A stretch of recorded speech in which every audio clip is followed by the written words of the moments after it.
Hello there. It's Wednesday night, and welcome, welcome, welcome. We don't have a great class tonight. I just know we will. We're going to be talking about getting in the game and staying in the game as entrepreneurs. We always have to consider doing that. And our main topic tonight is that good old friendly cash flow chat that we have to have all the time. I've been doing this for 64 years, been in business. And it always gets down to cash flow. There's no doubt about it. That subject will come up every time you open your checkbook, every time you buy something, and hopefully every time that you make a deposit. Our objective is to be aware and astute and feel comfortable with dealing with our cash flow. That's what I hope that maybe I can help you all achieve tonight. I have gotten pretty good at feeling comfortable with knowing what it takes to maintain here now after 63 years. So always trying to think in an upward mode, improving positive cash flow, and that's what we're going to try to help you with tonight. This is my presentation number 1121. Thank you for joining me on my journey into entrepreneurship and letting me ride along with you as well. I am not a lawyer or a CPA, but I am a fellow that's been in business a long time. Did a lot of things wrong, done a lot of things right, still here, still writing checks, still doing business today. I would estimate today that I've talked with 25 customers from maybe as many as 15 different states. Sold maybe 5 or 6 of them some parts and 3 or 4 of them some implements. So this is my busy time of year in the farm implement business at carverequipment.com.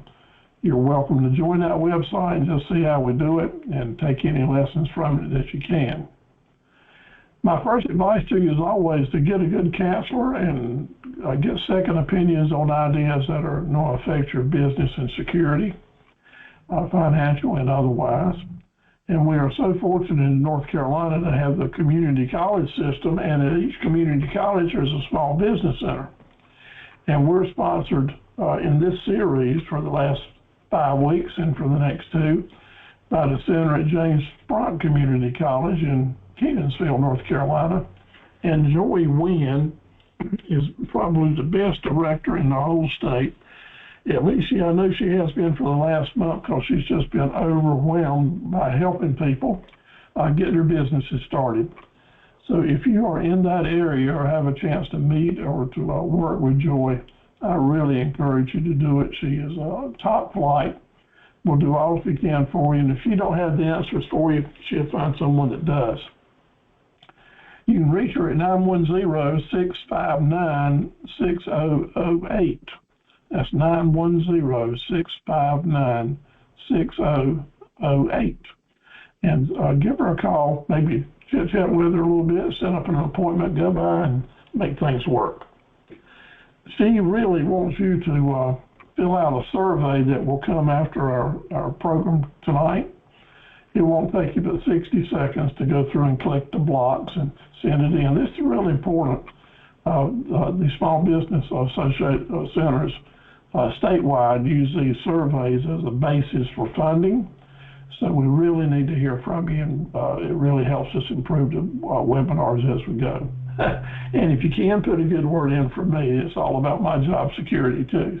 So thank you very much. Joy is sent to you if you were signed up in advanced study guides. They're very good. They're very important. Give you a good summary of what we're talking about tonight. If you want to follow along and keep these study guides in your business journal, they'll really, really help you. I need to mention to you, this is week 5. Next week, week 6, is about bookkeeping, forecasting, and negotiating. Very important topics to kind of wrap things up and to help you put all the information we've gained during this course so that it all comes together and makes sense. I'll put together a quiz and send out to you next week. Invite you to fill it out. Now, as a matter of fact, this quiz won't require you to fill it out because it'll have the answers on it. So I want you to read through it, let it sink in a little bit. I want everyone to make 100 on the quiz in week 7. So here, I'll send you the answers to begin with, and then the following week, on week 7, I'll send you another quiz and ask you to fill in the blanks from what you remember. That way, we can wrap this course up with you holding on to a lot of good information that we've covered. Week 7, we're going to talk about basic taxes, record keeping. I'll give you some good secrets about how to close sales and contracts. And week 7 is required to get a graduation or a completion certificate, along with attending 5 other classes. So I hope that y'all will attend those as you do, especially this week, next week, and the week after that, to wrap up your series. I know the weather's getting warm and there's a lot of competition for things to do around 6 and 8 o'clock on a Wednesday night. So if you've got you want to ask permission to have skipped a class or two to still qualify for your certificate, as long as you're doing the homework and doing the quiz, I'll give you every consideration.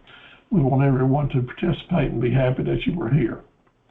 So moving on now, it's your choice how much you participate. We want you to dive right in and use these classes to help you do what you need to do. I want to say thank you all for attending so far. We've got a good crew with us tonight, and it looks like we got a couple of new people, especially Tasha. Good to see you on board. I hope you'll sign in, give us your email address so that we'll know how to get in touch with you. I'm keeping up with attendance, and so far we've had a lot of people to join us, and so glad that you have. Thank you all for coming back, and I'll look forward to working with you. Hope you can attend the next 3 and qualify for your certificates. And so Sarita is with us tonight, Sarita Sampson. She's one of our main master associates in the academy, and she also looks after planning our certificates for us. So she's looking forward to getting a lot of new names, and we can add you to the list for sure. Sir Wanky Mitchell's been constantly with us. She'll probably come back in. I keep reminding you to go to Crafting Chaos on Facebook and see one of your associates really do a great job marketing stuff, marketing crafts. She does a good job with her videos and doing a wonderful job with us. Pam Allen is with us tonight. Pam is in the farming business and produce and cooking, and this spring she's just a few weeks away now from having a lot of stuff to sell. Thank you, Pamela, for being with us, and thank you for that photograph you sent to us last week. I imagine some of those plants are starting to come up now, so when you're ready to send us another picture and show us how much progress they're making, we'll look forward to getting that. Kia Merle is with us tonight as well. Thank you so much for being here and sharing the information you did with us on Facebook about your business. I'm so excited, looking forward to actually hearing from you. We can and talk to you and get a feel for how your business is going and what type of work you're looking for that you'd like to improve, or what the next step is you'd like to go. You've got a great presentation at Facebook where I found you, and looking forward to seeing more information there, maybe some videos. We were especially impressed with your photos that you had taken and showing people the before and after photos. And this kind of looks like my oven, Kia. I might need to get you to come up and do some work on it. I like the one on the right better than the one on the left, so that's a good idea, putting those pictures up there. Last week I bragged on you as well for having your checklist of things that you'll check and make sure you cover whatever your customer wants you to do. That's a great idea. Lets people know that you're getting all those things done that's needed. Sarita, thank you again for all the work and support that you give us. And Darcy, you made my day today when you sent in that information about getting to work with a customer. I was just so proud of you for getting your business now in this 4th week, I guess, being open. It looks like you're really enjoying entrepreneurship, and I'm so proud of you. If you are in a position and would like to say a word or two to the folks, so I welcome your comments. Are you open? Okay, let's see if my microphone works now. Can you hear me now? Your microphone works great. Tell me about what you had sent me today. Let everybody else understand that. So I go on these groups on Facebook, and people say I need a florist for a wedding or whatever. And yesterday was one of those days that I kind of doubted myself, and I thought, you're in a sea of 100 referrals on this thing. Your odds are so low. But I thought, you know what? My people will find me, and I'll find my people. And of course, I'm part of a networking group, and I on side chat sent in the link to that post. So all of my women in network group went in there, and they were like, the florist is the best. You gotta go with Darcy. And they reached out to me, and that was the message that I got. I was helping her with her corsage, and she was going back and forth. And then today she didn't answer me, and I thought, well, what have I got to lose? So I said, hey, just coming back around and seeing if you made a decision on what kind of flowers, kind of in a roundabout way. And that's how she responded to that. So that is fantastic. I really appreciate you sharing that with me and everyone else. A lot of what we're talking about during this course and even tonight is relationship building, and I'm so happy to see that you're mastering that, and because that's the key to really getting your business up and running. So thank you very much for sharing that, and keep putting your stuff on Facebook, and I'll keep sharing it, and I hope all the other folks that are with us will do the same. And Pam, I'm sending you an email right now. Thank you so much, Darcy. Keep it up. We appreciate you. You're keeping us posted. We're also lucky to have a new member that's starting to be with us. Lynette Smith is already in business in the Fayetteville area, and she's starting a new business in Kenansfield. Our host for the series is Chick Girls Ultrasound and Boutique. And she, please look for her on Facebook, Chick Girls Ultrasound and Boutique. The business isn't quite open now, but she is doing a fantastic job getting some preliminary information out there, showing products, got some good videos. I'm just so happy to see that she's got her videos up. She's doing her homework actually online and or in real progress on Facebook. So I'm happy to see that and give her credit for everything she's doing. She's got a great coming soon banner up at Facebook. So please go ahead and find her and go ahead and like her so we can watch her grow and support her. This is a new shop for the unborn and for newborns. So, and for the moms. So happy to have this. This is the first time I've had this type of business involved in the academy, but she's going to be selling lots of little neat things for the babies and for the gifts and for the moms to do, and starting to really put out a good presentation on Facebook and also building a website at the same time. I really love the contest, and I'm really proud of the way Lynette it has got some games going on Facebook, encouraging people to get involved. Dorothy, this is something you might want to take a close look at and visit her website. She likes to do videos like you do, and got some great ideas that y'all might share and help each other to go along. So keep the email coming in, keep marketing, keep building your database. Just as Dorothy was saying, it's all about getting in the chat groups, creating a long list of email addresses and getting things started up. Kia, I'm looking forward to hearing more with you so we can tell more about where you want to go with your business as well. So keep the information coming to me. I'll do my best to motivate, and what I want y'all to do is to stay in the game and find the endurance to stay in there to make it last. That's the key, is keep on keeping on, no doubt about it. A little tip now, if you want staying power in your business, you need to be selling things that people want, selling things and services that people want, and also things that people really need. The combination of the two will keep people coming back on a regular, sustainable business basis, so you can have a business that becomes sustainable as well. If you have things that people really need, you may not be able to make as much profit on that, but you will keep customers coming back all the time. Whether business is good, whether the economy is good or bad, whether they got this excuse or that excuse, if you've got the products they need, they'll buy them from you. And while they're there, you want to be able to offer them the things that maybe they won't. So I'm kind of looking at Pam. Pam might have some fresh vegetables that we really need, but when I go by, I'm really hoping I'm going to find some jellies and jams that I really don't need, but I really want, so I'll buy more. That means my sales will double and triple. Her profits will double and triple.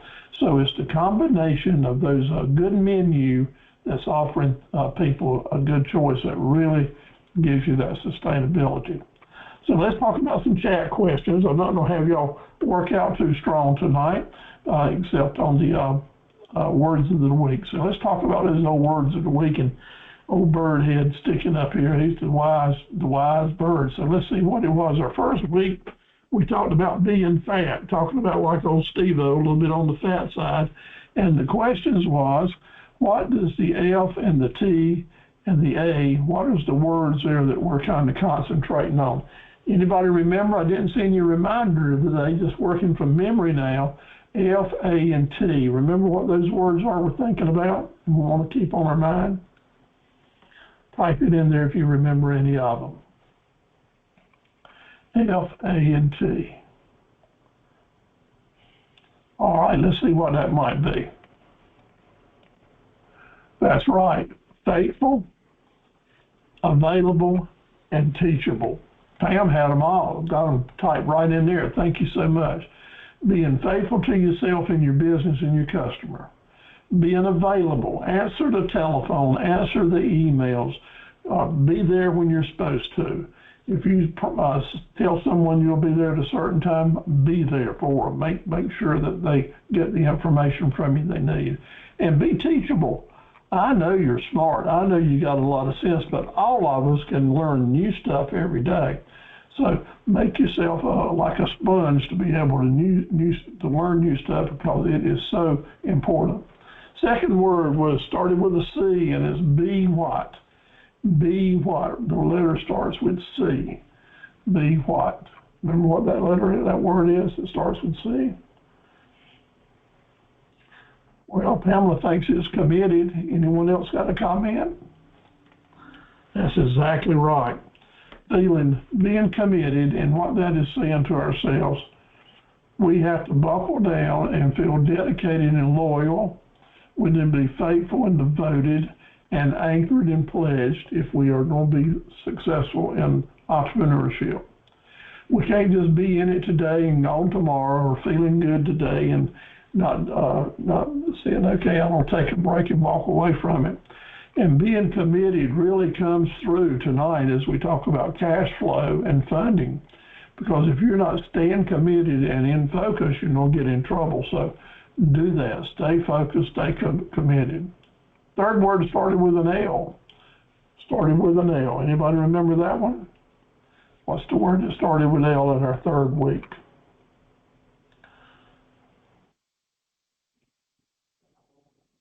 Listen, that's exactly right. But I've got a little different slant on it right now. Thank you all for typing in there. The word is listen. I'm thinking right now, as I was speaking with Darcy earlier, we need to listen to ourselves as we're just getting started. This is all about relationship building, and we need to hear our echo and evaluate how we sound to ourselves. That's why our introduction videos are so important. That's why talking with other people and getting feedback is important. We need to learn to be good at what we're doing, especially with our first impressions. And then the listening becomes all about listening to the other people. That nonverbal communications become so important. But right now, as you're first getting started, turn on your earphones and listen to yourself a little bit and see if we can improve what we're trying to say and the way that we go about saying it. Number 4 starts with the letter I. And this was a big one. This is last week we talked about the letter I. Remember what that's all about? And this is getting right down personal and so important in that it is invest. Be willing to invest. I'm not talking about putting money in the bank. We'll talk about that a little bit later in tonight. but I'm talking about right now investing in yourself. I like to think that the time we spend together is investing in ourselves. I know that y'all bring so much good information to me and help me move forward and do things different just from the ideas that y'all share with us. And I'm hoping that you're getting the same benefit out of this. Especially folks like all of you actually on the screen right now, opening up your own businesses. You're investing in your business, no doubt, and putting a lot of time in it, but I want you to take time to invest in yourself. And there's a lot of ways that you can do that. I've given you a good little list here and there in your handouts, of course, but set the goals, embrace learning, break the bad habits if you can. There's not a thing on this list that's on your screen right now that all of us can't check one or two of these blocks. Last week I shared with you the main one I need to check is declutter. I've been so business the last 4 weeks in my business. My office looks like a hoarder's office with mess and stuff laid around that I need to organize and get cleaned up because it's costing me time and energy now, staffing over and muddling through stuff, and maybe that's something you might need too. There's another bad habit or two I need to break. Maybe you might want to do that. Give that a little thought. Give it a little thought and see what you can do this week to do a little bit more investing in yourself and help moving forward. Now tonight we're in week 5. We got a brand new word coming up, and this is one that's special, close to my heart. There's no doubt about it, and I hope it means a lot to you. And the word is grace. When I say the word grace, of course, I can think back to my younger days when we sat at the table and my mom would say grace. That meant say the blessing. And when I think of my mom, she was a gracious lady, as I'm sure yours was as well. But grace has so many meanings that we have seen, and depending on your age, maybe you've seen a lot of it. But I want you to really open your eyes and find grace and understand what it can mean to you as an individual and what it can mean to you as an entrepreneur. 3 aspects of grace that are important. Of course, the grace of God is the number one grace that we'll always want to consider and be so thankful for the grace that we cannot earn, but He gives to us anyway. But in business, let's think about 3 different types of grace that might come into play. First of all, grace means having a pleasing appearance or a pleasing effect. So when you're creating a relationship with your customer and you're creating your videos, you want that to be very pleasing. You want the effect of it to present a grace so that someone will feel comfortable starting to exchange with you and maybe do some business. So having graciousness is so important for that first impression in relationship building. And then as you begin to talk, your demeanor needs to bring across that you are a considerate person and you're a thoughtful person. The business that you're starting is all about being considerate and thoughtful. And I think Lynette does a great job in her presentations on Facebook with her new business and showing that she's building this business in consideration of new moms and the things that they're thinking about it and being thoughtful about what might help them along the way. It's just a good feeling. It's not feeling like I'm being pushed into anything. And lastly, as you start building on the relationship, you want to have a charming and attractive traits about you that show character. You want your character to show that you indeed care about other people. We always have to remember that people don't really care about how much you know until they know how much you care. And you send that message out with grace and working on it. And this is something that we all can do a better job on. I started after putting this up last week when I was working on these words. I said, well, what can I do myself to become better at this? And what I tried to do was to remember in all these phone calls that I talked about earlier I'm doing, is always to take an extra minute when I'm talking to that customer and talk to them as an individual. Something personal about their home or the weather where they are, or share an experience about that might be a common denominator. In other words, level the playing field in that I'm just one person talking to another person. I'm not someone fishing for a sale.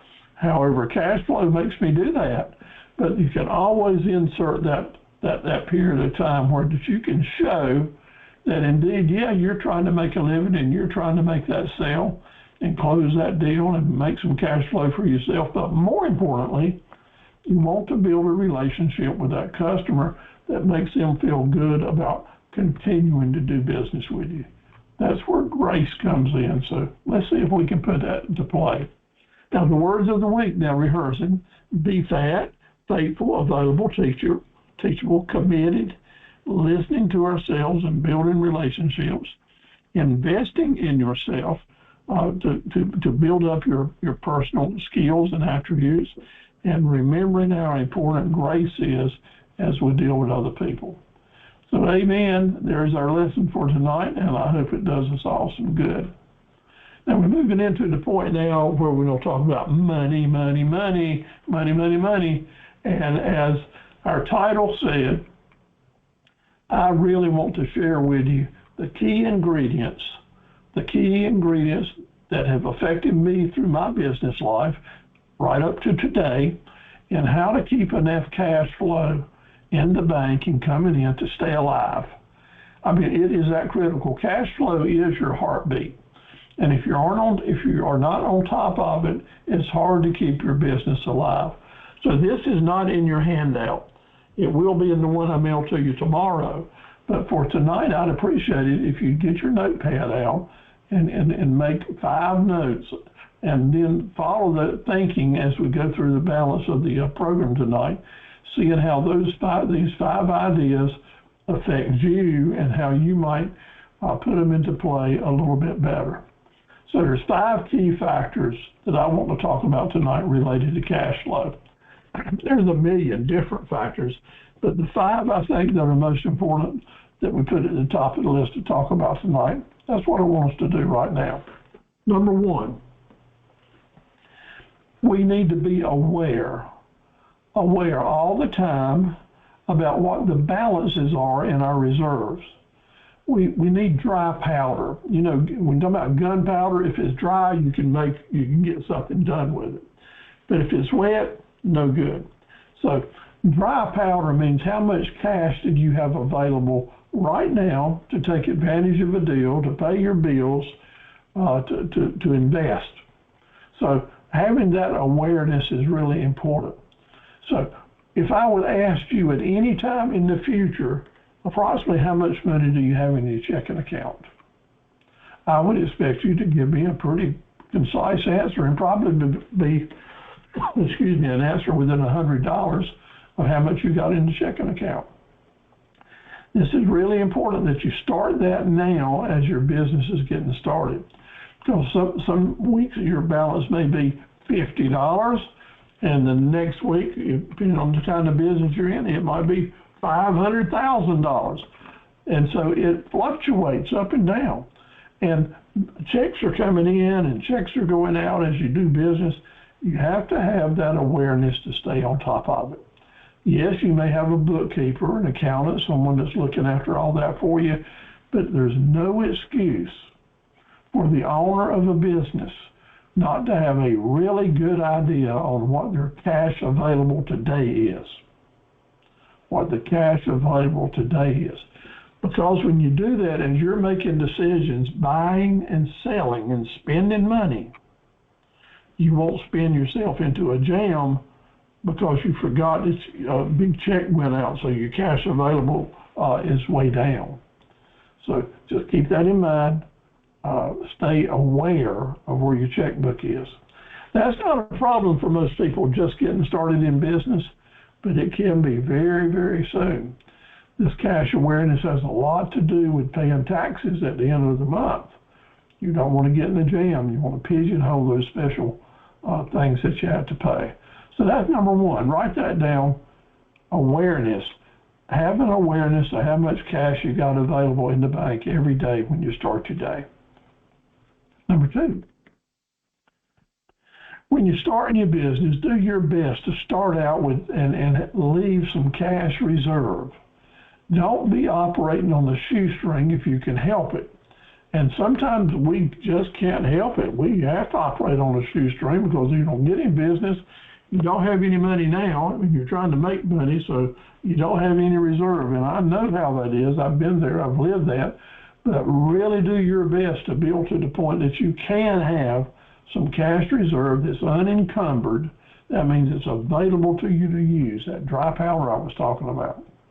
You want to do that so you have a set aside for emergencies, because you don't get some things out of left field sometimes you didn't plan on, and you want to have that set aside.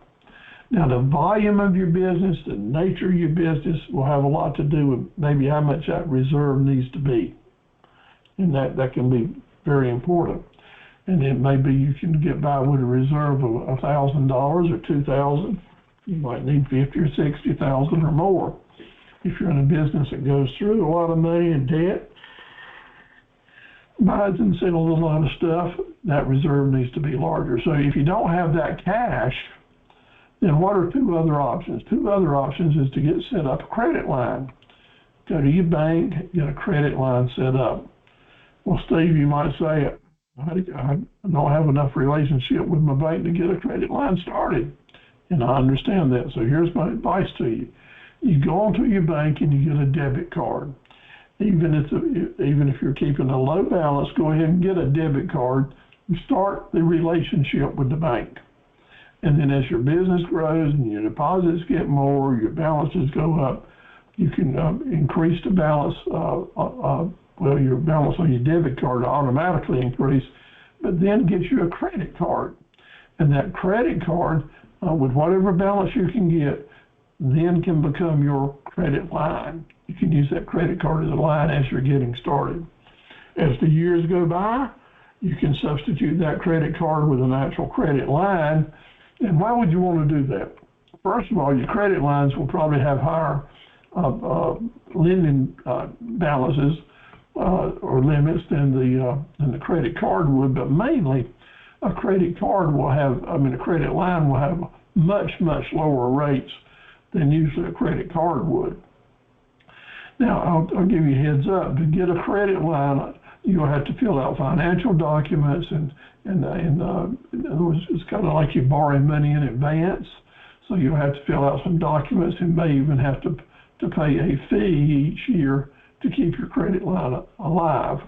For example, a $40,000 credit line will probably cost you a couple of $100 a year just to keep that going on.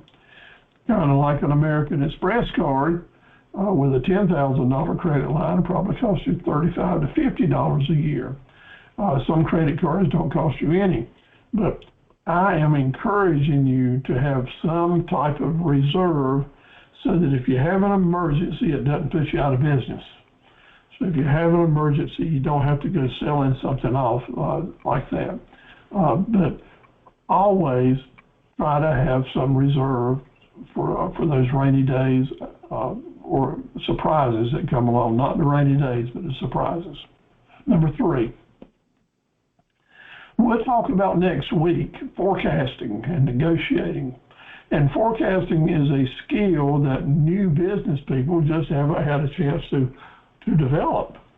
So that's why next week's lesson is so important, because they give you insight on the different things that you need to plan for, that you need to forecast for. And that'll keep you from having surprises coming along. If you're forecasting the due dates on your payments or lining up how your finances need to run, you're going to have a whole lot better chance of not getting in trouble. Pigeonholing future payments is a good practice to do, a good habit to get into. That is, you've sold something, you know you got to pay for it, or you've ordered something, you know a bill's coming in. Go ahead right now while you got the money to handle it and pigeonhole that money so you know when the bill comes in, you can go ahead and pay it. Paying the bill early. Paying the bill early if you can do it.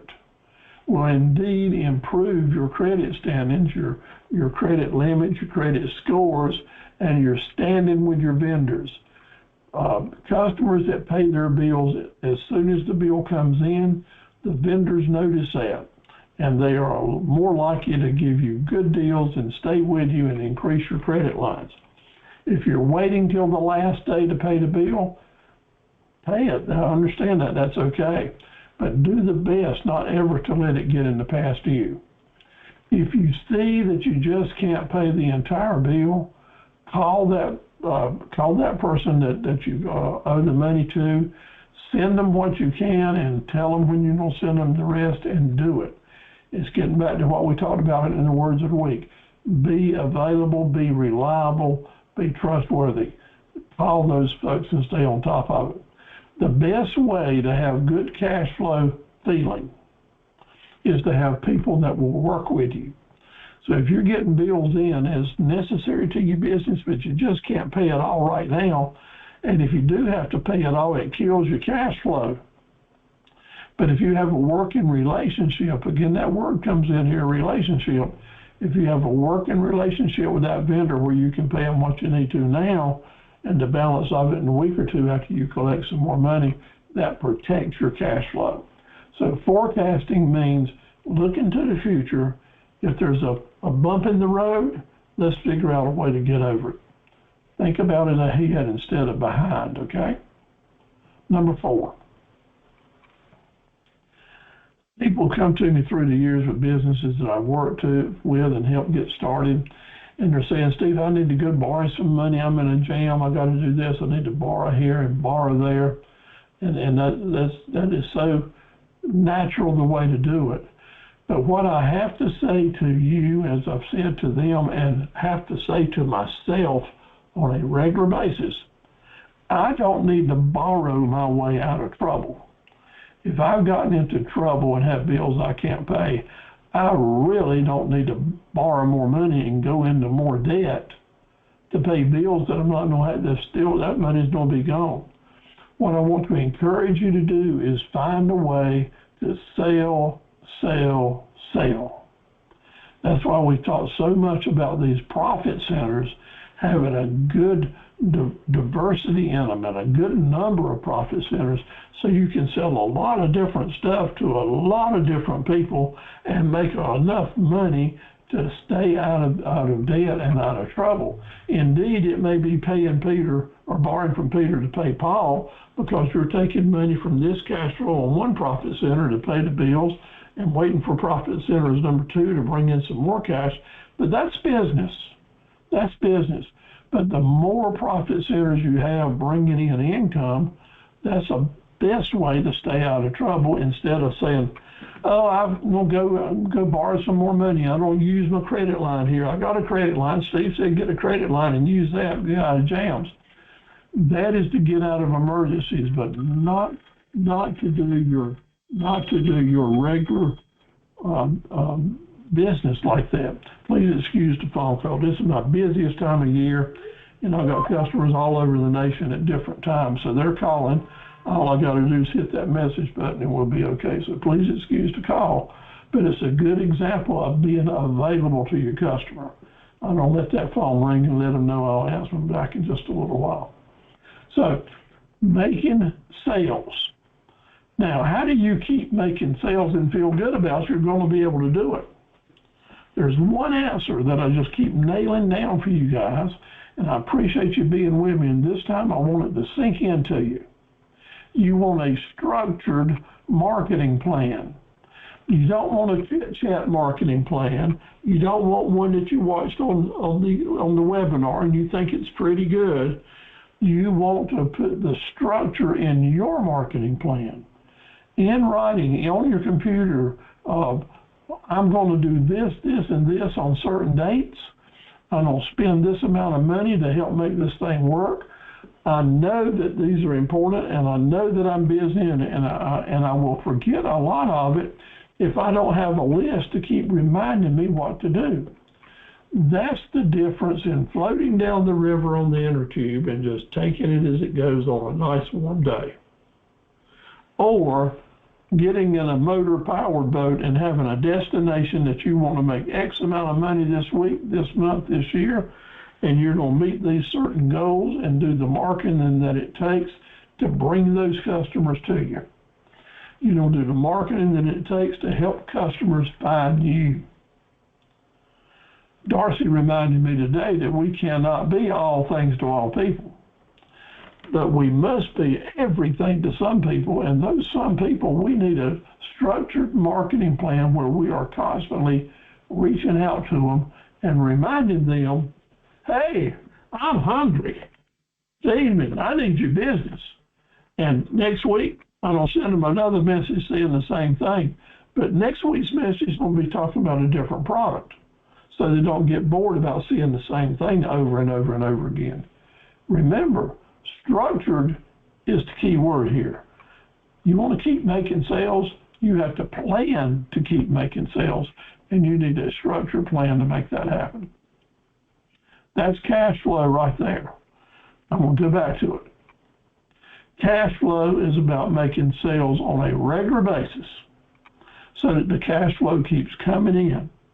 We need to have cash flow coming in every day if we can, because at the end of the month or at the 10th of the month, we don't get a flood of bills.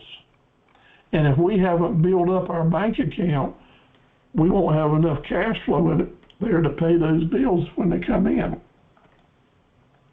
And the key is paying them when they come in if you can, because paying them right away means you're going to be bumping up your credit score. Okay? Structure. Number 5, collect. It's one thing to do a lot of business, and my structured marketing plan will help you do a lot of business. But if your business and your selling structure and methods are not bringing your money to you right now, then we got a problem. I mean, cash flow wise, it gets to be a big problem. So that's why I'm encouraging you to use credit cards, encouraging you to make sure that you're not extending out too much terms and giving your customers leadway to let them hold on to your money while you're going broke. Now, key is in a business where that is real easy to happen. That's in the cleaning business. Any type of service business where you're selling time for money, you're apt to do a lot of work for people and they don't pay you. Well, structure here again is important. How your relationship is built with your customer is, number one, they know what it's going to cost them and pay you. They know what it's going to cost them. Either they pay up front or as soon as the job is done. And if they don't pay you, you don't go back to that trough, because these people will burn you. And the world is full of people that will take advantage of you if they know they can. Many people run their budget on other people's money. Listen to me. There's a lot of customers out here, your potential new customers through the years, that if you extend credit to them or terms, some of these people are set up and live on using your products and your money and keeping their money in the bank. Now, are you a banker? I'm sure not. So just know now, you're better off not to do business with people that's going to drag you out, because it don't take but one customer not to pay you to eat up all the profit that you might have made off 20 customers. And that is so disheartening. So just keep that in mind. I want us to be nice, and I've talked about having grace and being sweet. Well, I want you to have a lot of grace and a lot of charisma and a lot of character and all the good feelings in the world when you walk up to that customer and say, pay me now, I need my money to stay in business. It's okay. Remember that word assertive that I used all the time? That's a prime example when assertive needs to come into play. Collect your money. Don't be embarrassed to do it. You have to stay in business. And lastly, don't panic. I may have given you some stuff here that scares you, but I want to tell you it's okay. It's okay because we're talking about it now right here in the academy. because we don't want to panic. We don't want to give that feeling that we cut everybody off because somebody stuck us, or my rules are going to be too tight because I'm afraid somebody's going to steal from me. If you plan it out, and if you have some things in writing where you can explain to your customers what your expectations are, and they don't have any surprises, you got a good plan. You'll probably have good cash flow. It always comes back to a bad plan is better than no plan at all. But here at the Academy, we're going to help each other have really good plans to make sure that we get paid. Now remember, I'm encouraging you to use credit cards to plan that in your pricing, but because we're not going to say take it or leave it, you can also offer cash discounts in your pricing if people pay you by cash. I used a Square credit card thing on the computer here and love it. Love my Square dealings. I stopped doing business with my merchant account at my bank and do all the Square right now and have for about 9 months. And at this point, I love it. Now, every time they take a charge, they charge me 3.5% plus $3. So they're making a lot of money on old Steve-O, or I'm sending them a lot of money. I don't know how much they're making. But my customers love it. I'm getting no complaints. I add the 4.5%. Square charges me 3.5 plus $3, and I charge my customers 4.5% across the board with any card, 4.5%, and therefore I'm getting my money back plus a little bit of pinch. But so far it's working out great. But if you don't publish your pricing and publish that you're offering credit card business, then what you definitely want to do is when you're building that price is make sure you add in enough to cover your credit card cost plus another 0.5% or $1 or $2. Figure that in there so that you get a little cushion there to cover your costs. But the key is in 2 days that money is in your bank account usually, so you're able to know the money is coming. It's not instant. But if they take the charge and it passes, then your money's going to go right to your account. Plus, talking about cash flow, companies like Square offer a lot of other incentives for entrepreneurs, credit lines and such as that you might want to consider as well. I haven't used any of those, so I can't speak to it personally, but I know some people that have that really rely on them. So have a plan. Let's have a cash flow plan for positive cash flow. Now I use black backgrounds here because we want black ink when we're talking about cash flow, not red ink.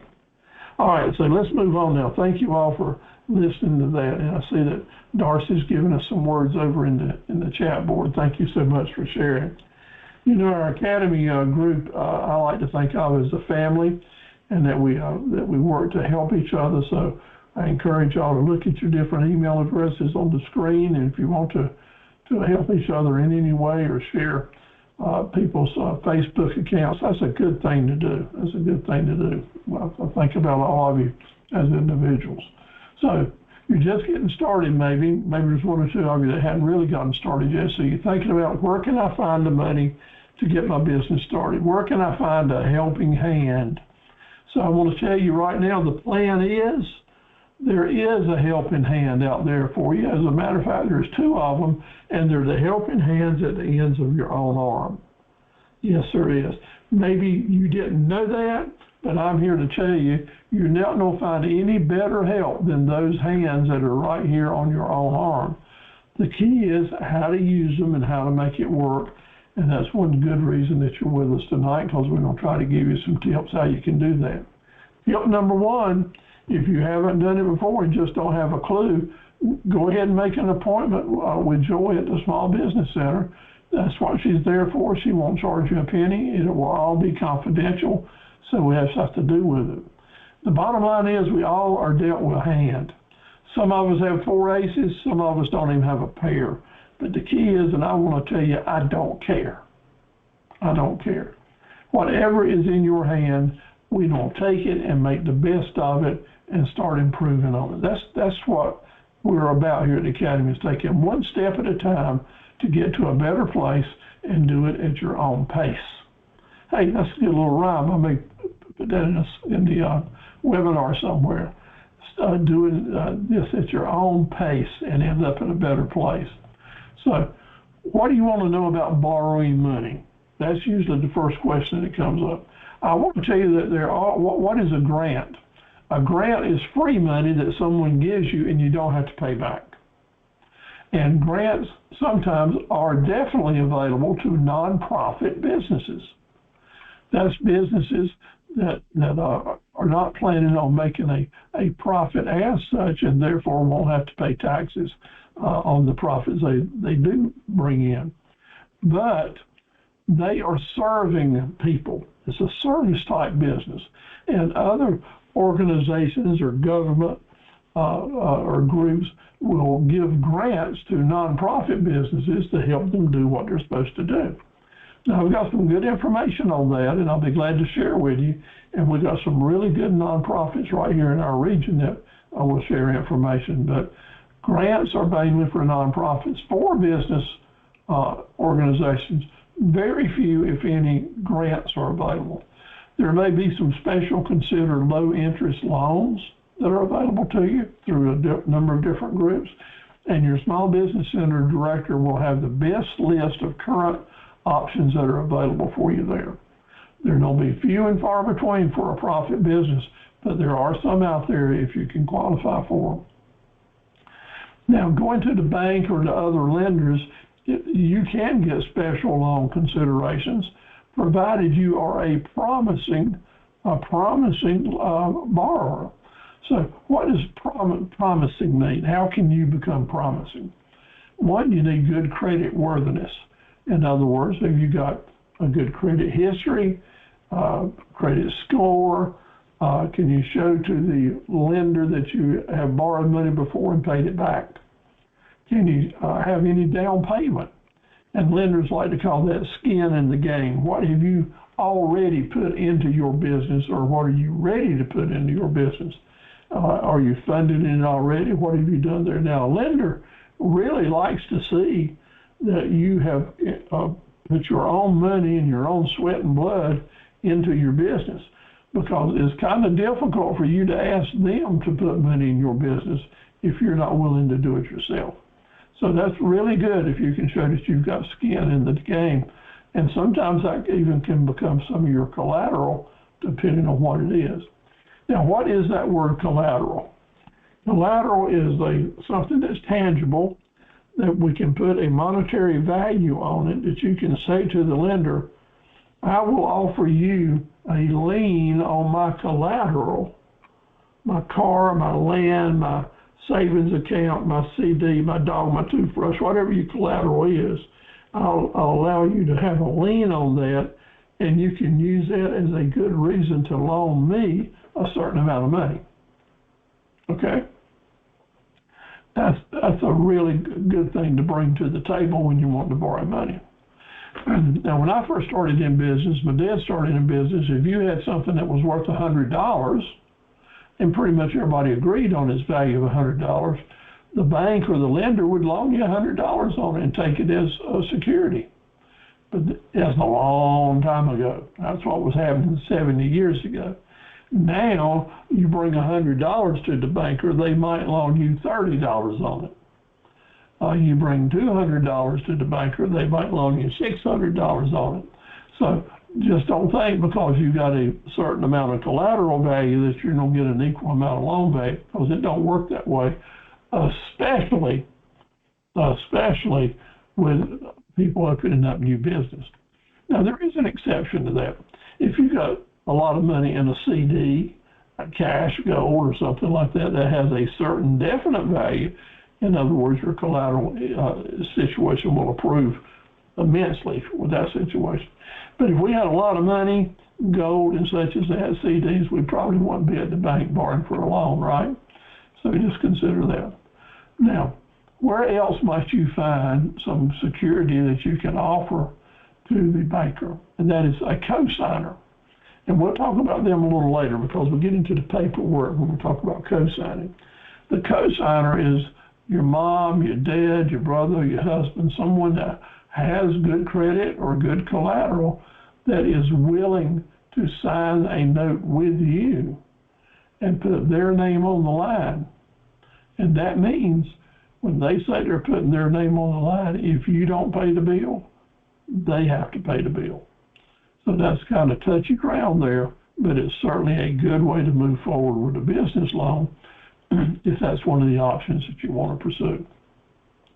The lender wants you to have a good vision of your business, to understand where it is now and maybe where it can go and what it's going to take to get there. The lender wants you to do good preparations to get ready to run your business, to know what it's all about, and to be willing to work at it and to be willing to sell it.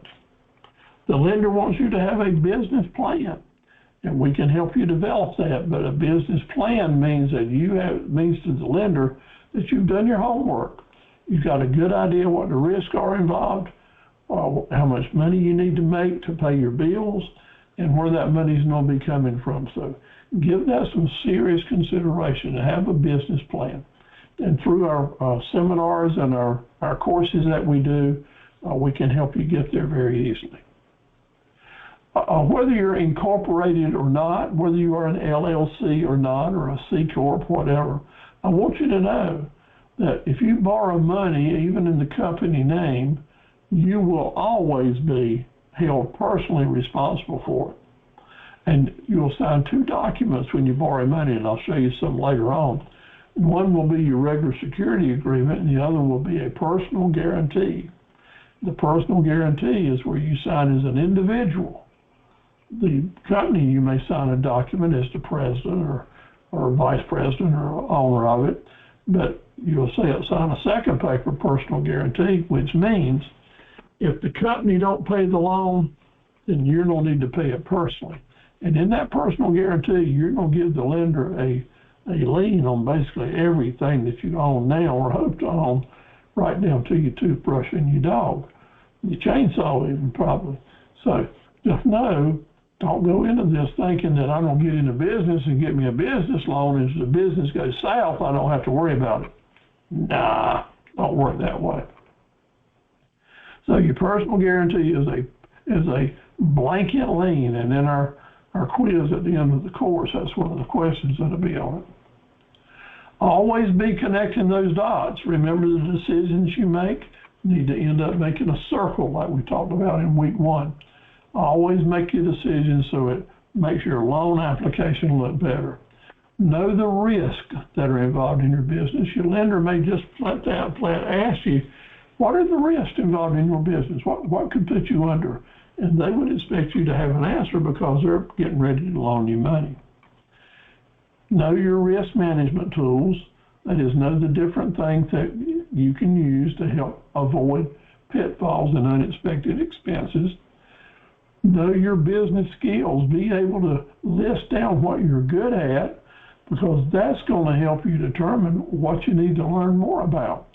List down your business skills and those also that you need to enhance. Do you have that comprehensive marketing plan? Why is that important? What did we talk about a little earlier? If you want to know that you've got to have good cash flow, I'm telling you, you need a structured marketing plan to bring in continuous business, and your lenders don't want to see that as well. So remember, listen to what I'm saying tonight. Review everything we're talking about. Look at the video tomorrow.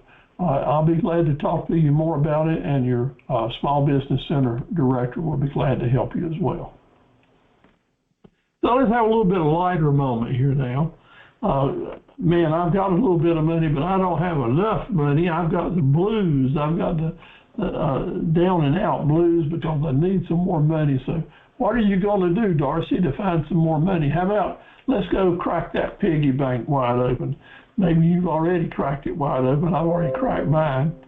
As a matter of fact, I got my piggy bank out a few weeks ago and gave a right hefty amount of change to a local nonprofit. So that's a good thing to do. Maybe you need some money that's in the freezer. My Aunt Merle used to keep her money in the freezer. Maybe you have a relative, mom, dad, aunt, uncle, grandma, that's got a lot of cash in the freezer that maybe you can ask them to give you a loan about. And we call that the cold cash that my Aunt Merle used to have.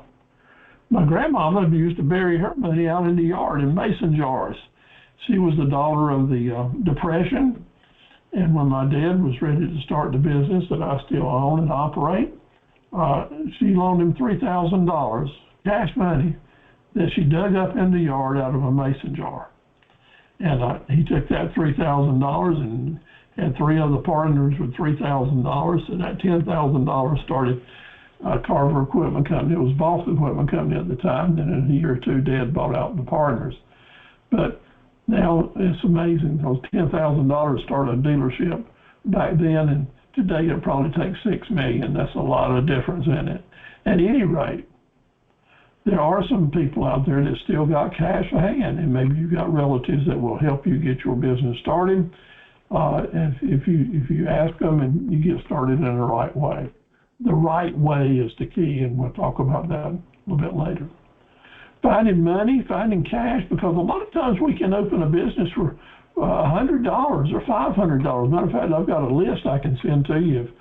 I think it's 50 businesses that you can open with $100 or less.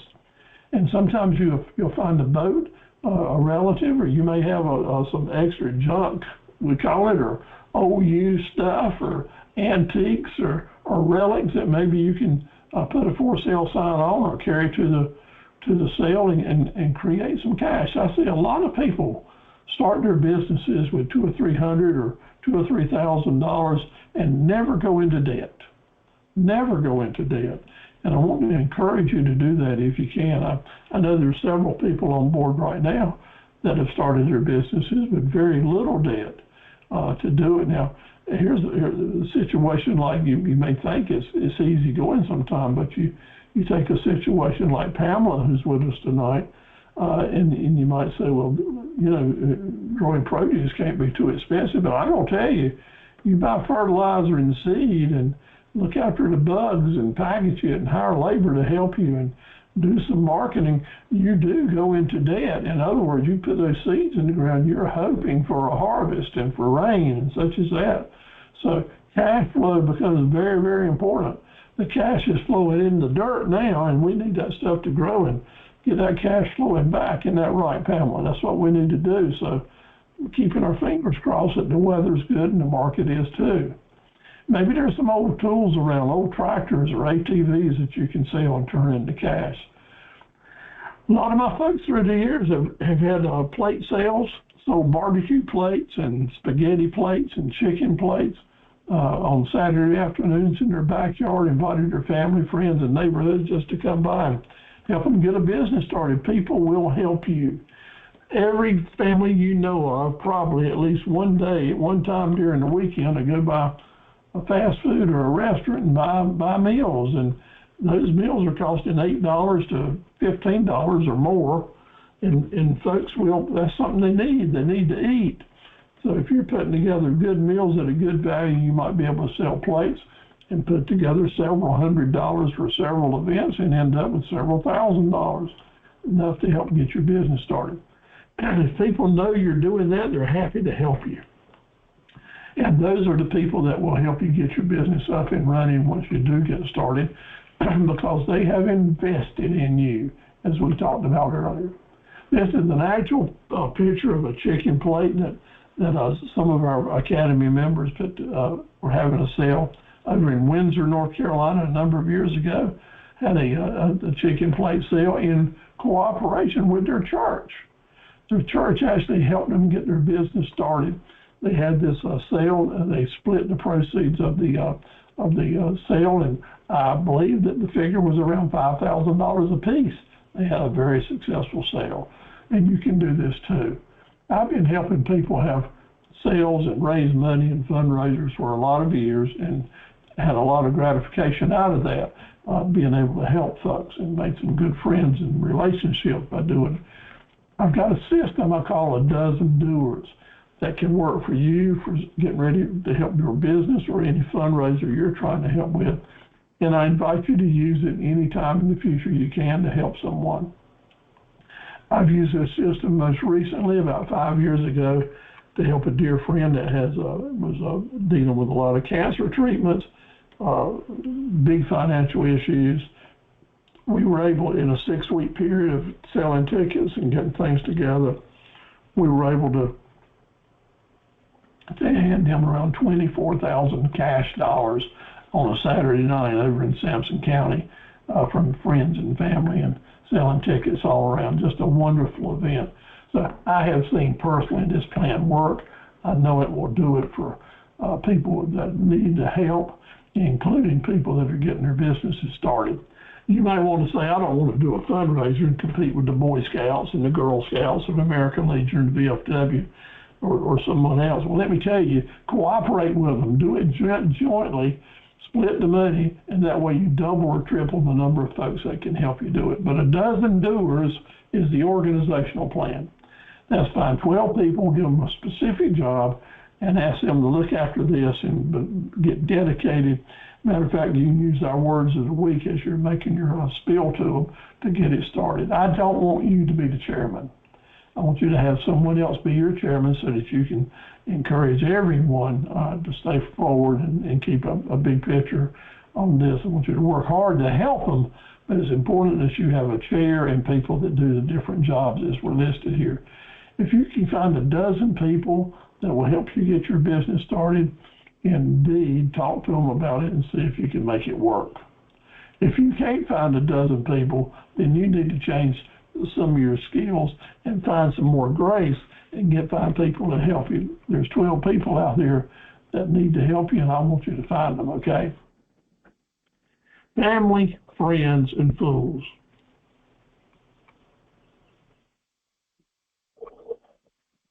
Reality of it is, like my dad getting the business started, if it hadn't been for his mom, his family, he wouldn't have been able to start the business that has benefited our entire family now for 65 years. But it's important that when you are borrowing money from your family and friends that you do not make anyone a fool. You do not do that. And I am dead set on making sure I drive that home good. But I'm also dead set on saying sometimes it's the best option you got, and I want to show you how to do it and end up on the winning side. The key is to make sure you handle any money that you're borrowing from these people you love and care about, you handle it like a business. Now, this isn't like you used to go up to your Uncle Gene and say, Uncle Gene, loan me $5 so I can go to the movie. Or loan me $10 so I can put some gas in the car. Now, you know that wasn't a loan, but that's the word we used. But now we're talking actual loan, and I want to encourage you that if you go that way, to treat it like a business loan and show you how to do it. That's what this part of the program is not only to encourage you to treat it like a business loan, but to give you the tools to make it work. I suggest that if you don't borrow money, that you don't borrow money for more than 2 years. 1 or 2 years, one is best, but 2 years might work depending on your situation.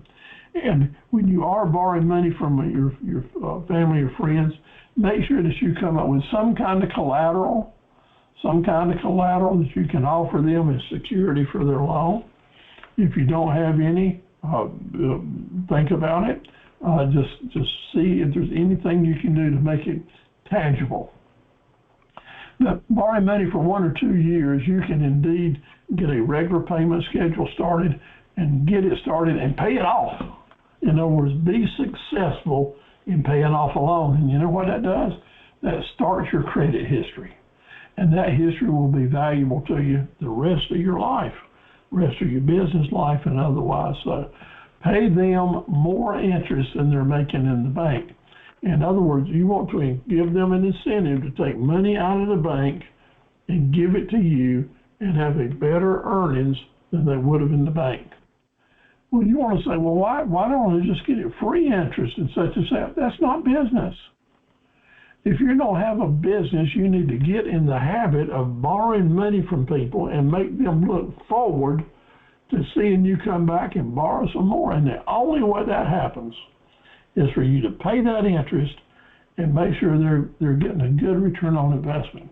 Now, from the goodness of their heart, they may give it back to you, but you pay it anyway. You pay it anyway, because that's what you're going to be as a good entrepreneur, and you're going to do that. So how do you go about that, Steve? Well, there's been forever people have had to have need some help from their family and friends to get something started in business or for their family, the special needs. And the word promissory note, say that with me, promissory note, has been around for a long, long time. I mean, back all the way to hundreds of years ago in Europe, promissory notes were used. The word promissory, which means promise, note means a document. So when you write down on a document and you list down what your terms are of the agreement, why you're borrowing money, how much it is, what it's going to be used for, how it's supposed to be paid back, what are you going to do to make it work, what happens if you don't make the payments on time and it goes south, what are the remedies to that situation, default causes, all that. So I'm using all these business words that are jammed into promissory notes. And whether you're going today to buy a new car or a used car or a house or a new television or bedroom suite, anytime that you're borrowing money in the free world today, you'll sign a document. Now, it might be called a security agreement, a loan agreement, a retail sales contract. But let me tell you, basically, all loan documents will look a lot like and be a lot like a promissory note. The rest of the story is if you go to a lawyer's office and are talking about borrowing money from family and friends or anyone else, and the lawyer's going to reach in his desk and the piece of paper he pulls out will be titled promissory note. So this is alive and well, up to date, what's going on today, so you want to remember that. So let me tell you, let's look at the slides here. Whether you're writing it out by hand and spelling out all the details that you're interested in, you indeed want to have everything critical and covered. And if you're writing it out by hand, it's kind of hard to remember all the ands, if, and buts. But you can get a document right online that looks just like this one I've got here that you can even print out and whittle around and make fit your needs. The basic form document, and this was dated 2017, is just as good today as it was 200 years ago. Everything is spelled right out. Who the lender is, what your address is, what the dates are, how much interest you're going to be paying, when do the payments start, when do they end, go through what happens if you want to pay them off, if you want to pay it off early. It talks about if you want to sell this piece of paper to someone else. In other words, I take this loan document where you owe me $2,000 and I sell it to someone else, they give me $1,500 for it, and then you owe them the $200. There's all types of ands, if, and buts. It might be go forward with that. Talking about what state you're doing business in and what laws apply. It's about who you are and what you plan to do with the money or with the property that you're getting, and what dates the payments are due on. So a promissory note covers all the details of the loan and is very, very important. You can do it yourself. Now, here's the fact. Right now, maybe you're thinking about borrowing money, and therefore you'd be using the promissory note as a debtor. But it won't be but a little while, as your business grows, that opportunities will come to you where you're going to be lending money or selling things to other people on credit, and the promissory note will become a sales tool for you. That's a SELLS, a sales tool for you to document what you got going on. Now, maybe you're not into this right now, but I want you to remember, through the years, you always want to make sure that your business dealings, especially those related in credit, are documented. And most credit issues can be documented on a promissory note. So make a mental note to always come back and see if this is a tool that will help you move along in your business, because they're really important. For this document to become a legal tender, not tender, but a legal document that'll hold up in court, that will be recognized by a judge or a magistrate, several things have to happen. First of all, you need to sign it. You can write it out by hand, and the two people can sign it. shake hands on it and move forward. But that's not very tight in a court of law. Let's say things go south and the two parties begin arguing about this and that. One person's not paying like they were supposed to, and the other brings them to the courthouse. So what's going to keep the people from saying, I didn't sign that, that's not my signature, or I didn't know this was a serious document that I could end up in court with. I just thought it was some notes we were making. I don't know anything about contracts. What makes that document more legal than just two people signing it? And now we're getting into the nitty-gritty that a business person like you need to remember, because there's going to be people putting documents in front of you all your business life when you borrow money or buy something or lease something or this and that. I want you to remember this. First of all, money needs to change hands for it to become more real. In other words, if you're doing business, it's always a good idea to have whoever is owing the money to pay at least $1, to give you a check for $1 or cash for $1. And it is noted on that document that on this day, as we signed this agreement, $1 was passed. In other words, tender was passed, and this deal has become alive. Number two, signatures that are witnessed. In other words, someone else standing there watching the two people sign the documents, and they sign that document as a witness, that makes the document more legal. It will keep someone from saying, I didn't sign that, because the witness is saying they did. You'll be asked to be a witness lots of times to other people signing documents. It's important that you know the people that you're witnessing. You're just not saying that I'm witnessing this human being sign this document and that human being sign this document. One's got red hair and one's got blue hair. No, witnessing it means that you know who that is. You know personally that the name on that document belongs to this particular person. And you don't want to witness a document ever unless you actually know these people, maybe saw their driver's license, such as that, because a lot of folks will do fraudulent things, especially with cars, trucks, and trailers, campers, and boats. You want to say, well, if I don't witness this, I need to see your driver's license. And you can write down on that document, make sure, they're going to scribble their names, so you couldn't read it from here to heaven. But when they do that, you look at that driver's license and you write right on that document, you spell their name out with your driver's license number. That's a good idea. It protects you as a witness. And when you sign it as a witness, you make sure your witness is legible. In other words, print it out if it's not, so that anybody has no doubt about who you are and what you did. Now, what else can make the document more legal is to get two witnesses, both of them doing the same thing. That is, knowing who the two parties are.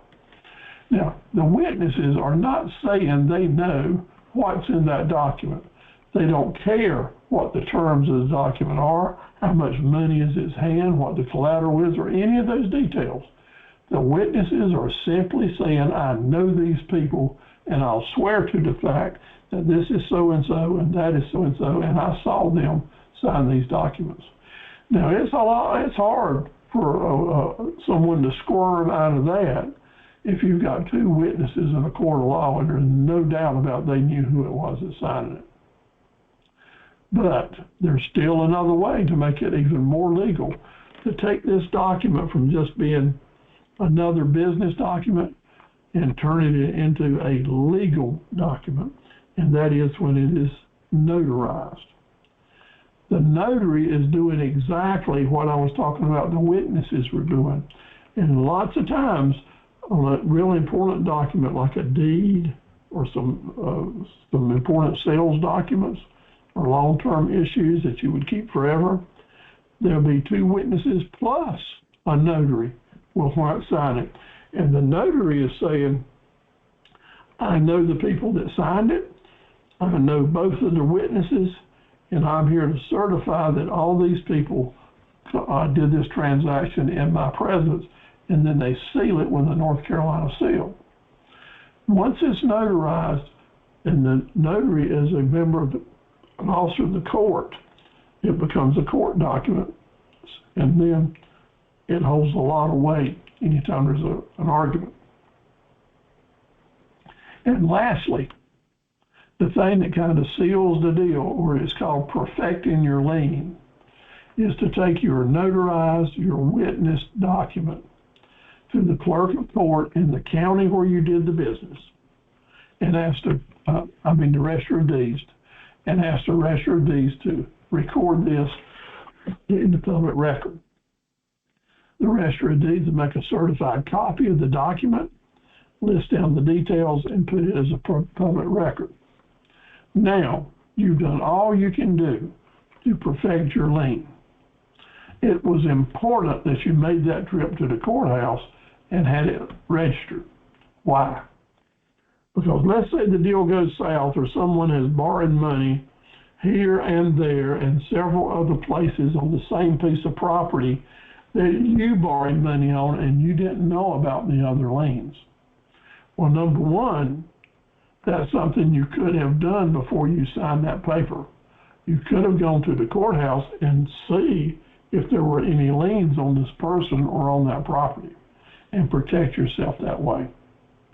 The recording at the courthouse gives you a way to protect yourself from somebody stiffing you and borrowing money borrowing a lot of different money from different people on the same thing they're asking you to lend them money on.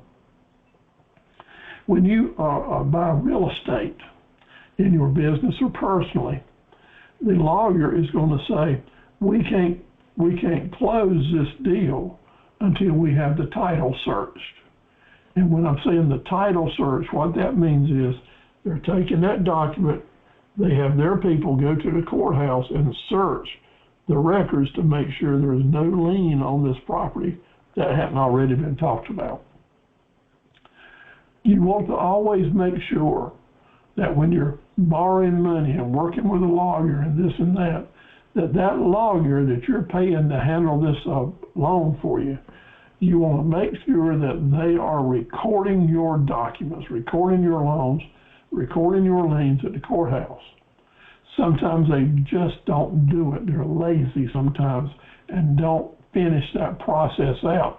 And they'll say to you, well, that was your responsibility to do this. Now, let me tell you, from history, from personal experience, that will boil your cake and really disappoint you when things go south, when you thought you had a lien recorded and then you find out it don't, when someone's not paying you like they're supposed to. So you want to do business with a lawyer that will indeed record your liens and certify back to you that they are. So make a footnote, a mental note. When I'm doing business and borrowing money or loaning money, I want my lawyer to always do the title search and always to perfect my liens. If you don't do that, you stand a good chance of getting reamed out. Excuse the French, but that's what it is. So you do it and you protect your interest. So there's your little lesson on borrowing money. Someday you're going to sign documents and you want to make sure they're perfected. You're going to loan people money, you want to make sure your documents are good, and vice versa when you're on the other side. So this is a very important lesson. Big caution now. When people are loaning you money and having you sign papers, oftentimes they want to become financial partners more so than investors. You want to talk about that very carefully with a good mentor, with a good advisor, counselor, or lawyer. Just because someone's loaning you money don't mean they're going to be your partner unless you agree to that. But that can be a heavy, heavy hitter when it's time to do it. All right, where might you go to find loans? The local bank, large banks, credit unions. Let's stop right there. A lot of us do business with credit unions. We've had our jobs through the years. We've used a credit union. They are great institutions, but now I'm going to give you a little tip. Credit unions cannot loan you money on a business loan. It's against their charter. So they might have the money and the way to loan you money, like on a home improvement loan or just a home equity loan or just a personal loan. But I'm going to caution you now Do not tell the credit union that you're borrowing this money to start a small business. If you use those words, they cannot loan you the money. They'll just say, sorry, got to go somewhere else. It's okay to talk to your credit union and tell them you've got a special project, or that you've got some special things that you want to do, or you want to apply that money somewhere. But don't be specific with that, saying that you're going to start a small business or to give you a roadblock, okay? Just word to the wise.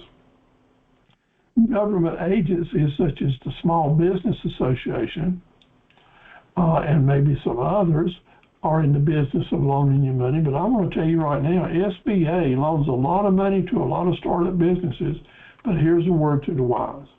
There's going to be a ton of paperwork, and a process that you thought was going to take 6 months may take a year and a half or 2 years. They are very slow normally. If anything goes faster than that, it's usually surprising. Exceptions, these disaster loans that we had and the COVID loans that came along, they acted real quick on that, so they can do it.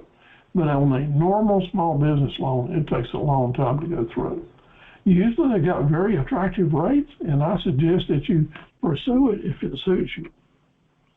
My business was affected by a disaster. We had a significant drought during the 1970s, and this area of North Carolina was considered a disaster area for everything agriculture because of that.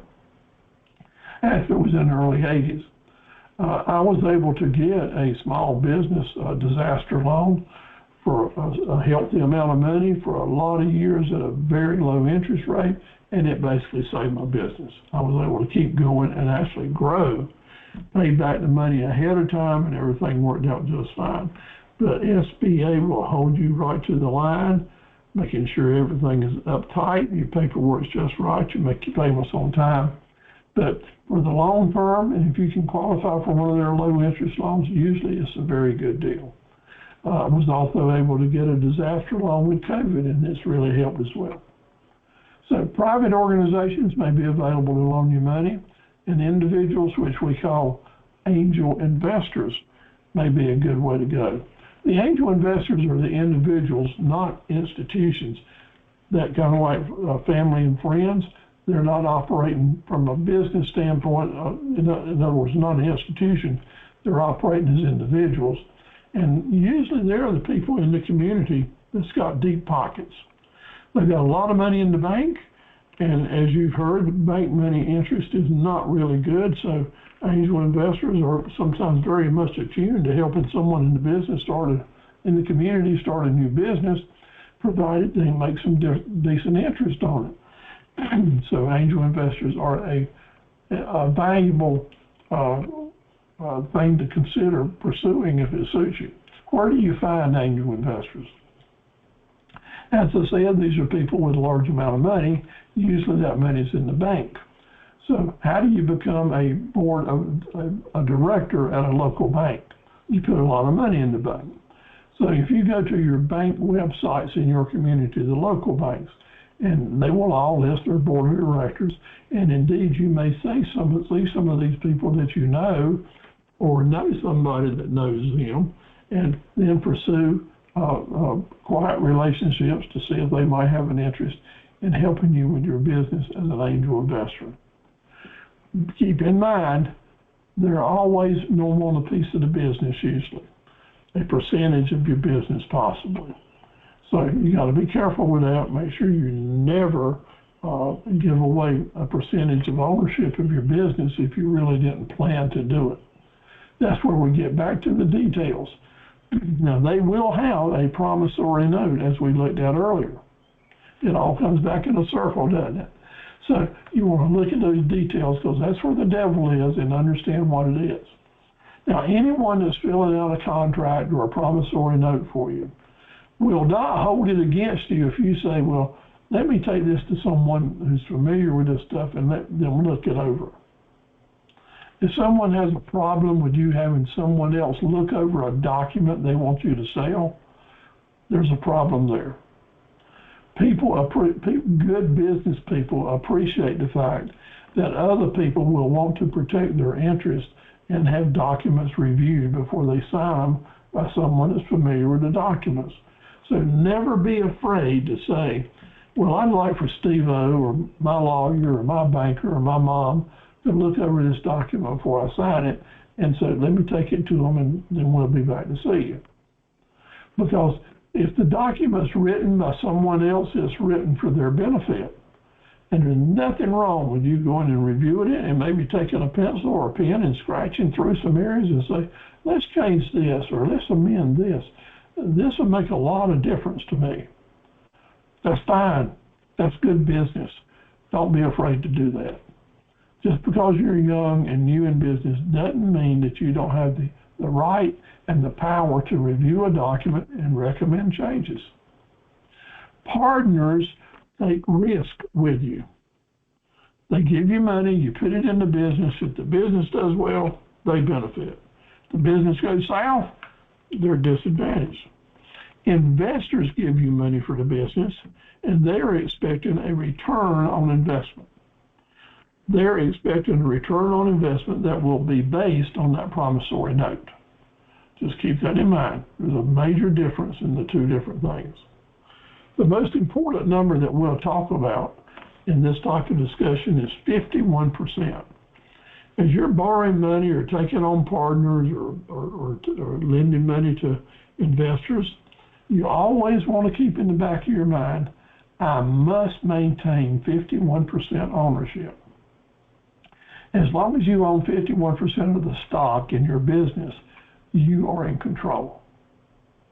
Other people may have money in it and have a right to see your records and to share in the profits and this and that.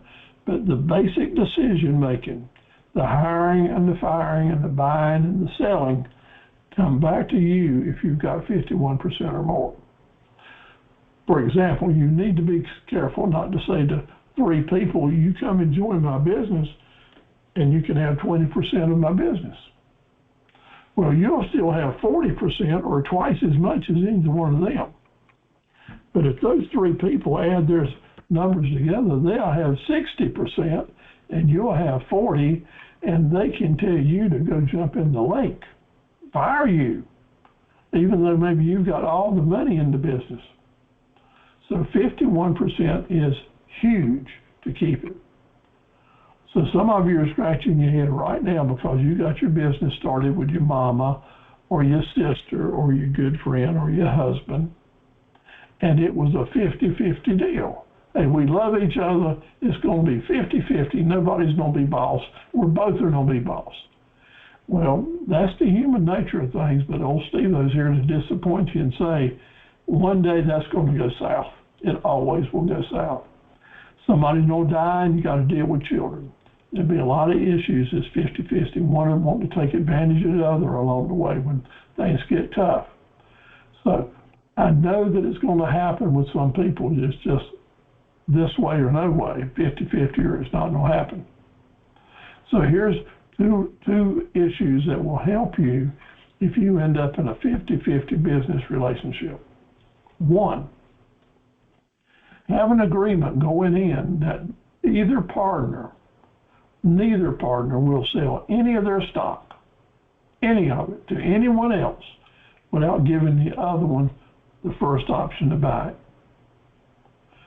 That's right, without giving the other one the first option to buy it, and at a price no higher than someone else has offered them. Now, it's just being open. That way, one person just can't go out and do business with someone without the other one knowing about it, and you end up with a big surprise. That protects both sides.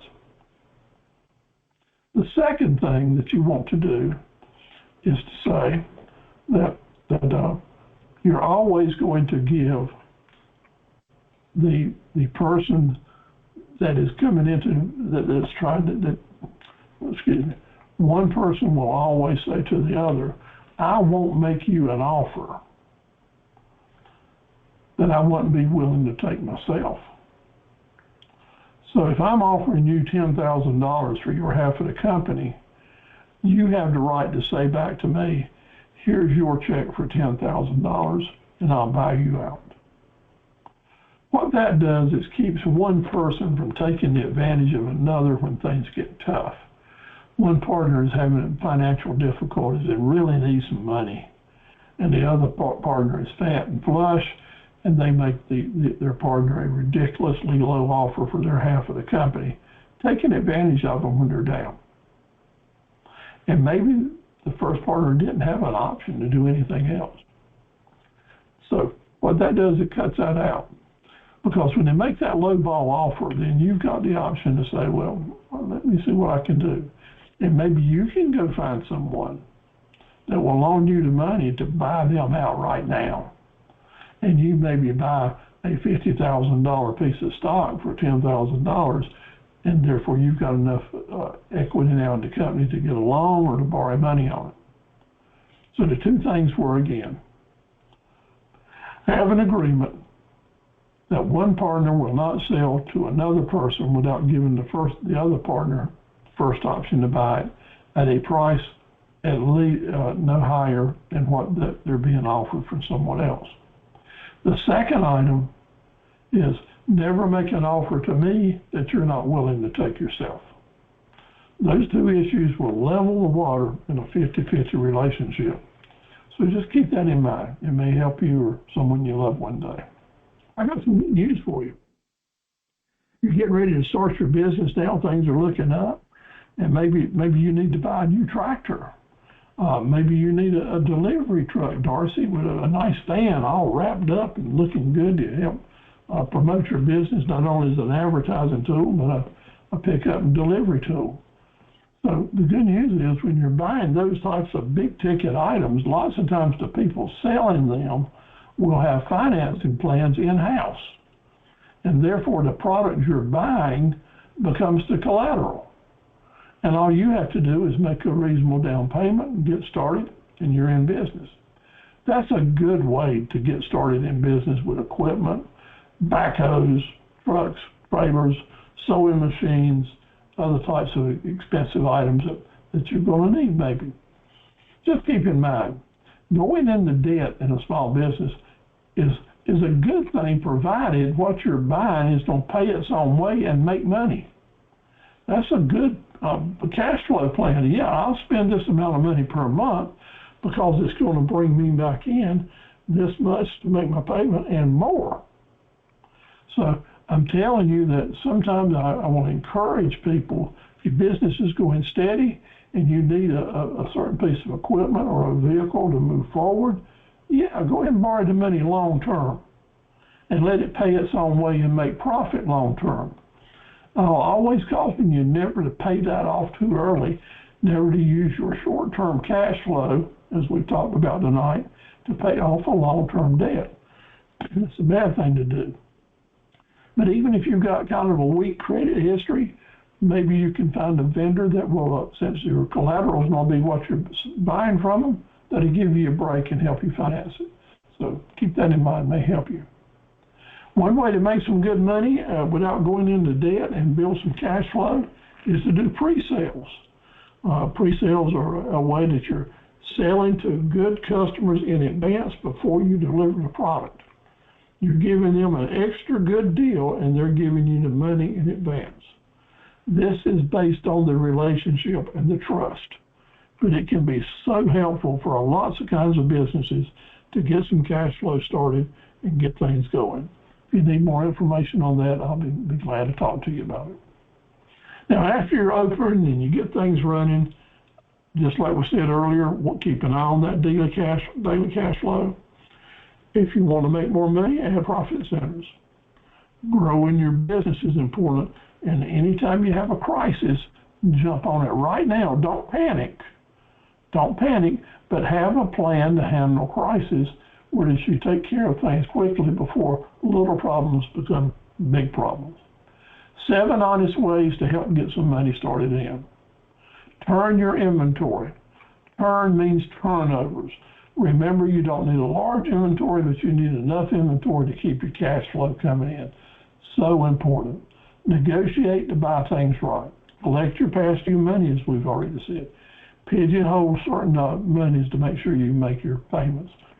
Surgically eliminate waste as best as you can. Look at your dollars and stretch your costs as way it is. And then through the years, I've used what I call a magic act. And the magic act is when I look around my business, and if I have an asset that's old and not making me any money, I go ahead and turn it into cash. I'm better off to have cash in the bank that I'm using than junk and mess outside that's devaluating all the time and sometimes costing me interest money and insurance money. Add profit centers, up your revenue by upping your sales. Now remember, cash flow times are coming, and you're looking in your crystal ball and you're forecasting, and you can see that things are starting to get tight. Do you panic? No. You figure out a way to let's start making some new sales and create some new cash flow. And where is the best place to start making some new sales and create some more cash flow? It is your raving fan customers. That's why you wanted that list in your database so you can reach out to them, remind them that something good and new is happening and you need to make some sales and offer some deals. Sell, sell, sell your way out of trouble instead of borrow, borrow, borrow. Use your credit lines if you need them. Use your bank loans if you need them. If you've got to go borrow some money at the bank, I'm going to tell you that it's true in this and so many things. Borrowing money in a small town or a big town from a local bank is more about who you know than what you know. So finding the right people to talk to before you ever get to the loan officer is a key ingredient on being wise and savvy on getting credit lines and borrowing money. Find someone you can talk to. Make sure you grease your wheels before the loan officer ever gets your application.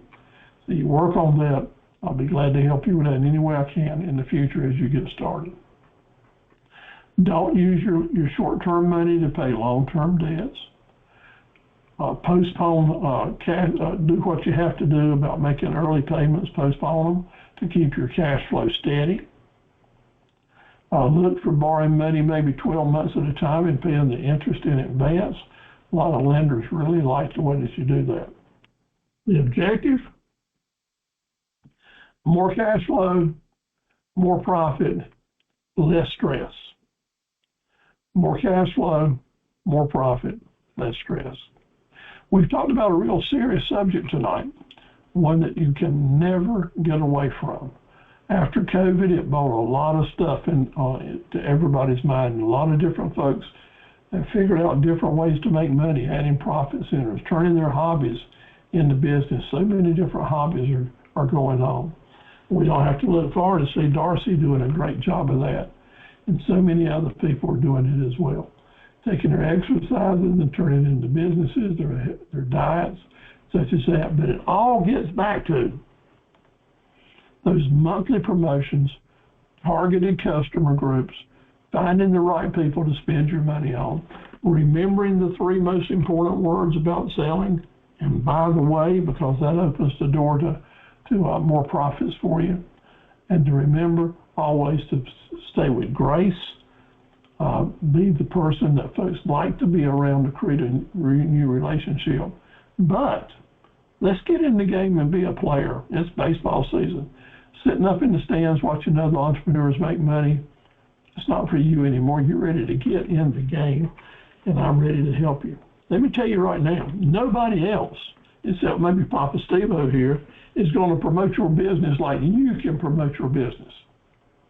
You have to tell people you're a great person to do business with.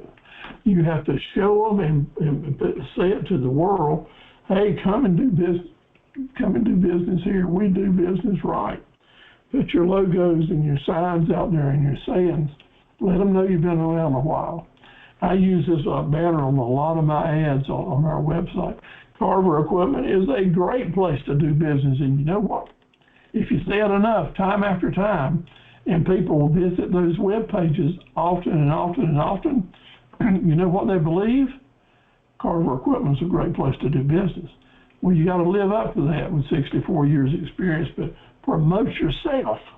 Put your sign up saying, I've got great stuff here, so come and let me share it with you. You need to do it yourself. If you're a veteran, a teacher, a scout, anything that you can promote to help people find common denominators with you, go ahead and do it. I promote being a veteran, and every week I'll get at least, even in the slow season, I'll get at least 5 people that during that week will say, thank you for your service. When did you serve? And talk about it. Those people want to do business with you automatically. No questions asked. It's instant relationship building by doing that and remembering that. Be available to them. Let them know that you're here and you want to do it. Now, resilience is a word we've used several times, and it's against the odds. You are going against the odds. In cash flow, people that's in the lending business know that you're going against the odds. And it reminds me of Mr. Longfellow. You ever heard of Mr. Longfellow? Well, he indeed in 2007 is a 3-legged little wiener dog, 3 legs now. And his parents decided to put him in a race. And in that race, there were 178 other Dachshunds. He was the only one that didn't have 4 legs. But you know what? The resilience of Mr. Longfellow, he was in the race and he won the race. Yeah, the odds were against him, but he won the race. And ever since then, he's been very popular with helping other people, support groups, and helping them be resilient as well. You can be resilient. You are resilient. We're all for you here in the Academy, pulling for you together, and we'll help you all that we can. So believe in yourself and trust in yourself, and yes, you can. And I'll say to you this. Jesus Christ is my Lord and Savior, and you'd probably like to have him as yours as well. So give that some thought. I'm 77 years old, and I'm real happy to say to you, God bless you, and God bless your business. Thank you so much. I appreciate your comments. We'll leave the mic on for a little while. And remember, next week, we're going to be on negotiating and forecasting and bookkeeping. Really important. Plan to be with us, all right? And do some homework and send it on in. Any comments, good folks?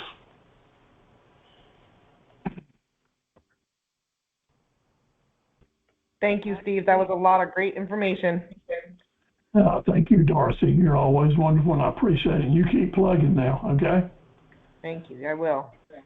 All right. Thank you for everybody. Happy Mother's Day. God bless you. Yes, it is Mother's Day weekend. This ought to be a big weekend for a florist. Is that right? Yeah, I'm working on it. It's trickling in, but I'm working on it. Fantastic. I hope it works well for you.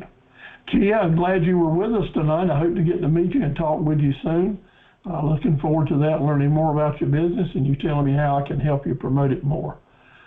Hey, I'm looking forward for you telling us you got some stuff for sale, and we'll put it up there and see if we can help you move it. Brian, good luck to you. And Sarita, always, you take care of that baby, and we'll look forward to seeing you next time as well. Thank you. You too, Steve. Good night. All of you, good night, and I appreciate you being here as my family, no doubt. All right, bye.